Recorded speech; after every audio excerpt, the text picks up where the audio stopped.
When Kai Storm, a human medical officer, is assigned to the Galactic Academy's xenobiology wing, nobody expects her to survive past orientation.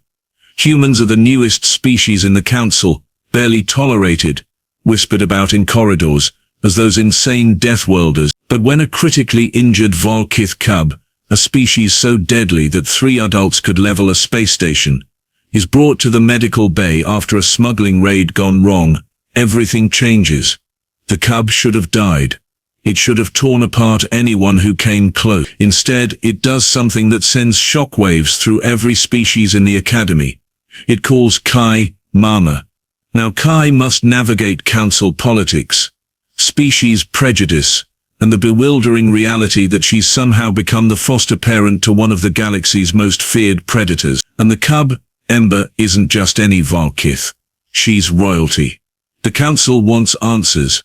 The Vralkith want their princess back, and she just wants to keep her kid safe. Even if that kid has retractable claws, 3 rows of teeth, and a purr that sounds like a chainsaw having an existential crisis. The first thing you need to understand about humans is that they are, without question, completely unhinged.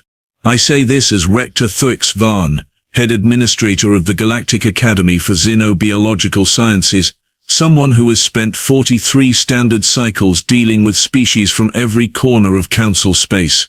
I have seen Keldrith battle scholars meditate in acid rain. I have watched Morthan diplomats negotiate peace treaties while their homeworld burned. I thought I had witnessed every flavor of madness the universe had to offer. Then the humans showed up, and I learned what true chaos looked like. Kai Storm arrived on a Tuesday. I remember because Tuesdays are supposed to be quiet. She walked into my office wearing what I would later learn humans call a leather jacket, which serves no apparent thermal regulation purpose. Her dark hair pulled back in something called a ponytail, and carrying a duffel bag that looked like it had survived atmospheric re-entry. Rector Van, she said, extending her hand in that bizarre human greeting ritual that simulates checking for concealed weapons. Medical Officer Storm, reporting for duty. I looked at her personnel file on my datapad. 28 standard years old, top marks in xenobiology, trauma surgery, and disturbingly something called mixed martial arts. Earth recommended her specifically for our program. That should have been my first warning. When a death world recommends someone as particularly qualified, what they actually mean is even we think this one's excessive. Officer Storm, I said, all 4 of my eye stalks focusing on her simultaneously. I trust you understand the sensitivity of your position here. You are the first human we have accepted into our xenobiology program. Many council members opposed this decision. Quite vocally. There will be scrutiny, she smiled. Humans do that when they are amused, threatened, or about to do something catastrophically stupid. I have learned it is impossible to tell which until after the fact. I'm great with scrutiny, she said. Had a professor once who said my bedside manner could use work. I told him bedside manner doesn't matter if the patient's dead. He gave me full marks and stopped making eye contact. By the 3 moons of Kelrath, what had Earth sent me? The first week passed without incident, which should have made me suspicious. Kai worked in the xenobiology medical wing, treating everything from Plenthorpe respiratory infections to Gweth-molting complications. The other medical staff, all 23 species represented, watched her like prey animals tracking a predator, which technically she was. Humans are our apex predators from a Class 12 death world. They have binocular vision, pursuit, predation instincts, and a baffling tendency to adopt anything that moves as a pet. The reports I received were confusing. She sang to the Morthan hatchling during its scale replacement, wrote Dr. Zill, our Plenthorpe surgeon. The hatchling stopped crying. This should not be possible. Morthan neurology does not respond to auditory comfort stimuli. She told the Keldrith patient a joke while suturing his wound cluster, noted Nurse Vex Thora. He laughed. I have never seen a Keldrith laugh during medical treatment. I did not know they could. And my personal favorite. She consumed a beverage called coffee that registered as a Class 4 toxin on our scanners. When informed, she consumed more. She said it helps her think. I believe we have accepted an insane person into our program. Then came the incident that would change everything. It was 0400 hours, station time. I was reviewing supply requisitions and contemplating early retirement when my communicator exploded with alerts. Medical emergency. Xenobiology wing. Priority Alpha. I ran, all 6 of my legs pumping in what could only be described as dignified panic. When I arrived, the medical bay looked like a war zone. 3 security officers were down, their armor scored with claw marks. Dr. Zill was pressed against the far wall, her feathers standing straight up in terror, and in the center of the room, surrounded by shattered equipment and pools of something that smelled like burnt copper, was a creature that should not exist. A Vralkith cub.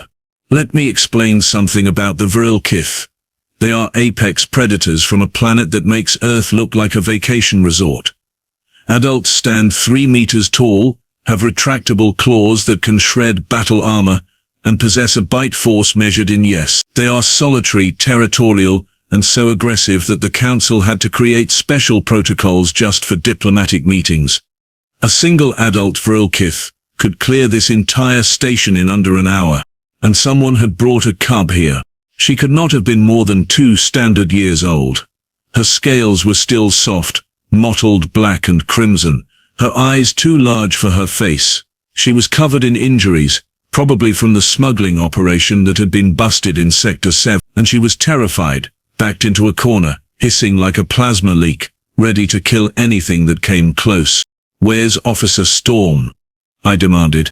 "She said she's handling it," Dr. Zill whispered. "She went in alone." "She what?" I looked through the observation window. There, walking slowly toward a creature that could disembowel her with one swipe, was Kai Storm. She had removed her jacket, her medical scanner, every piece of equipment that might seem threatening. She was speaking, her voice low and calm, the words nonsensical to my translator. "Hey there, little one. It's okay. Nobody's going to hurt you. I know you're scared. I know everything hurts. But I've got you now. I promise." The cub snarled, showing 3 rows of developing teeth. Kay kept walking. "You're hungry, aren't you? And those wounds need treating. I can help with both, but I need you to trust me. Can you do that?" She was close now. Too close. One strike and she would die.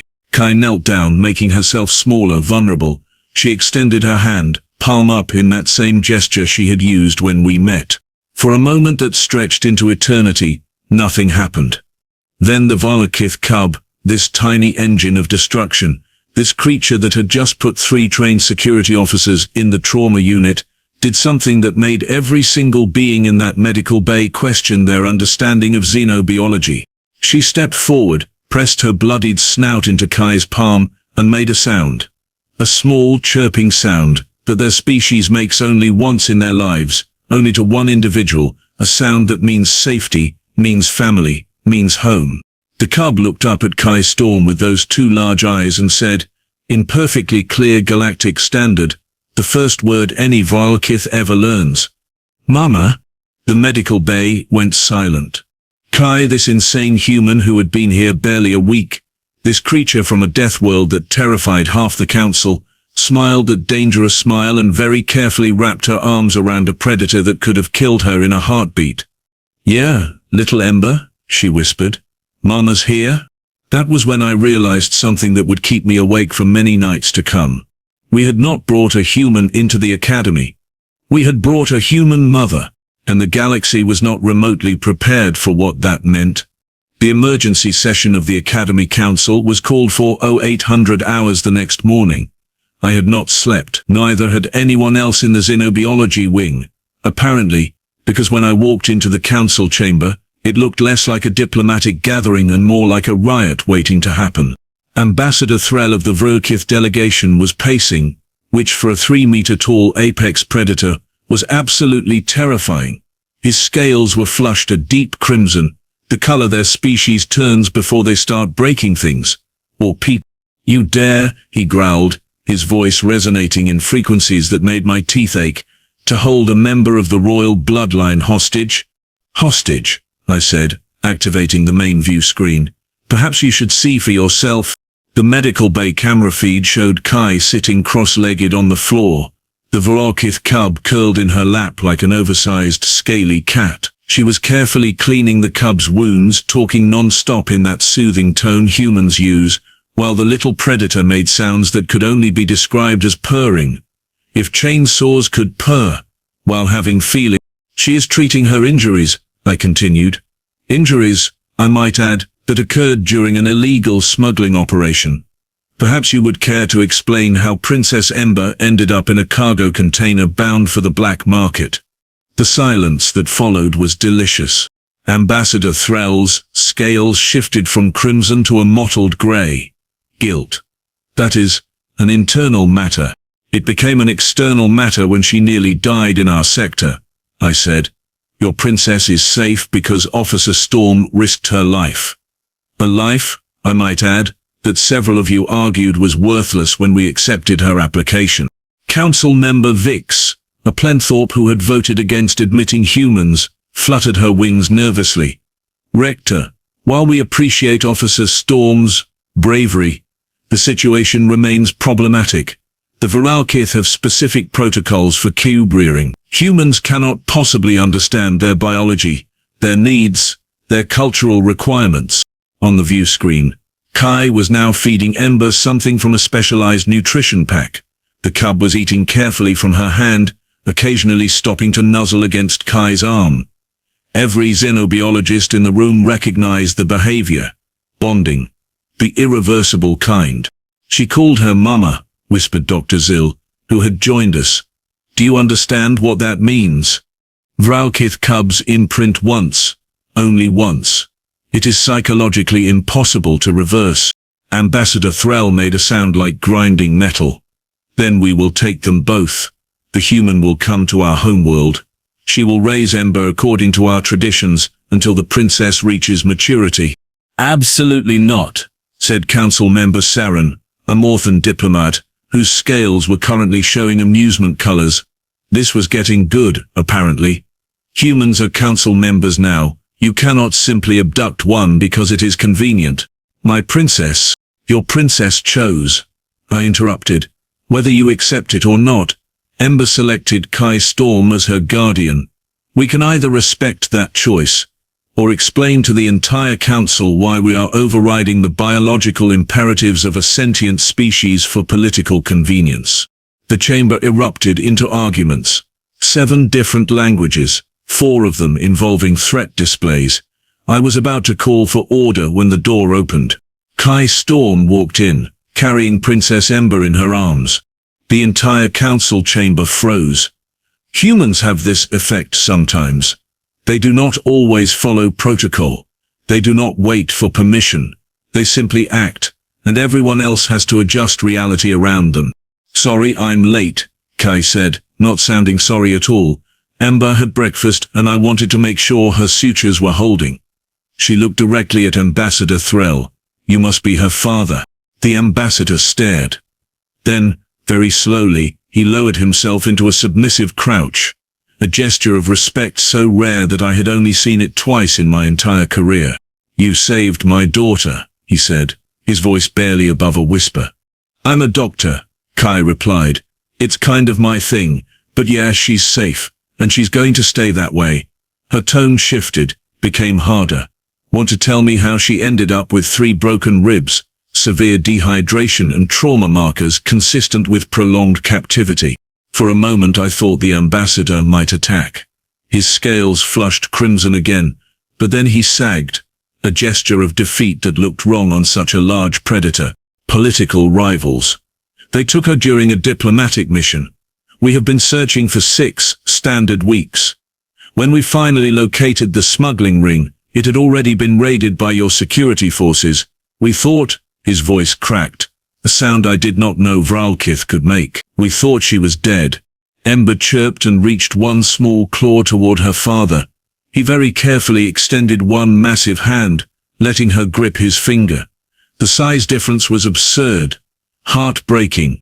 Kay watched this exchange, her expression unreadable. Then she did something that made me question whether humans had a death wish or simply no sense of self-preservation whatsoever. She sat down on the council chamber floor, right there in front of everyone, and gestured for the ambassador to join her. "Okay," she said. "Here's how this is going to work. Ember stays with me while she recovers. That's non-negotiable," she imprinted. "And breaking that bond would cause psychological damage we can't repair. But you're her father, and she needs you too, so we're going to do something humans call co-parenting." Ambassador Threll looked confused. "Co-parenting? You visit regularly. You teach her about Vralkith culture, history, all the important stuff. I handle the medical care, the daily routine, keeping her alive. We work together for her." The ambassador was silent for a long moment. Then he looked at Ember, who was now playing with Kai's ponytail, completely unconcerned with the political crisis happening around her. "This is acceptable," he said finally. "But I have conditions. You must learn our ways. Ember cannot grow up ignorant of her heritage. And when she reaches maturity, she returns to our people." "Deal," Kai said immediately. "On one condition of my own. Anyone who threatens her answers to me. I don't care about politics or territory disputes or whatever drama you people have going on. She's a kid. She gets to be safe. We clear." I expected outrage, threats, possibly violence. Instead, Ambassador Threll did something I had never seen a Vralkith do. He laughed. It sounded like rocks being crushed in a compactor, but it was definitely laughter. "You truly are from a death world," he said. "Very well, human K-Storm. You have my word, and my gratitude. There is a saying among my people, the fiercest protector is not the strongest warrior, but the one who loves without question. I see now why Ember chose you." Over the following weeks, something extraordinary happened. Kai's quarters became the most visited location on the station. Ambassador Threll came daily, teaching Ember traditional songs in a language that sounded like controlled avalanches. Doc Chishel brought specialized toys designed for developing Vralkith motor skills. Even council member Vix, who had opposed human admission, started dropping off treats and offering unsolicited parenting advice. I watched from my office as the academy transformed. Students who had never spoken began gathering in the medical bay, watching this impossible family with fascination. Humans, they whispered, were not just predators. They were something else, something that made them adopt injured creatures instead of fleeing. Something that made them fight for the vulnerable even when it was illogical, dangerous, stupid. Something that made a predator cub look at one of them and see safety instead of threat. One evening I found Kai in the observation garden, Ember asleep against her shoulder, making those chainsaw purring sounds that now seemed almost musical. "You have caused quite a disruption, Officer Storm," I said. She smiled that dangerous smile. "Good, place needed shaking up anyway. The council has received 47 applications from species who previously refused human contact. They want humans in their medical programs, their diplomatic corps, their exploratory missions. You have single-handedly changed how the galaxy views your species. All I did was keep a kid safe." Precisely. And that, apparently, is what terrifies them most. I sat down beside her, watching the stars through the viewport. Humans are supposed to be violent, unpredictable, dangerous. But you showed them something worse. You showed them that humans will adopt anything, protect anything, die for anything they consider family. Do you have any idea how many species find that concept absolutely horrifying? Kai laughed quietly, careful not to wake Ember. "Yeah, I've heard, we're the galaxy's crazy cat ladies. I can live with that. The Vralkith have officially requested a human liaison for their diplomatic missions. 3 other species have made similar requests. Your government is very pleased." "My government can take a long walk out a short airlock," Kai said cheerfully. "I'm not a political tool, I'm a doctor. And a mom apparently. That's enough." Ember stirred, made a small chirping sound, and burrowed deeper into Kai's arms. In 6 months, she would be twice her current size. In 2 years larger than Kai herself. Eventually a fully grown Vralkith warrior princess who could level buildings. And she would always remember the human who held her when she was scared and called her mama. The academy went silent when she said that word. I mused. Now it will not stop talking. Good, Kai said again. Let them talk. Let them see that humans aren't just survivors or fighters or whatever scary thing they've decided we are. Let them see that we're also this. That we'll love your monsters. That we'll protect your lost children. That we'll make a family out of anything the universe throws at us. And dare anyone to tell us we're wrong. I looked at this human, this impossible creature from an impossible world, holding an apex predator like a precious treasure. You are going to cause so many problems, I said. She grinned. Rector, you have no idea. She was right, of course. Within a year there would be 17 human-led xenobiology programs across Council space.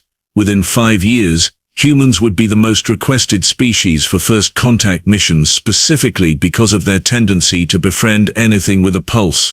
But that night, watching Kai Storm rock a sleeping Vralkith princess under alien stars, I understood something that would reshape galactic policy for generations. Humans were not scary because they were predators. They were scary because they were family.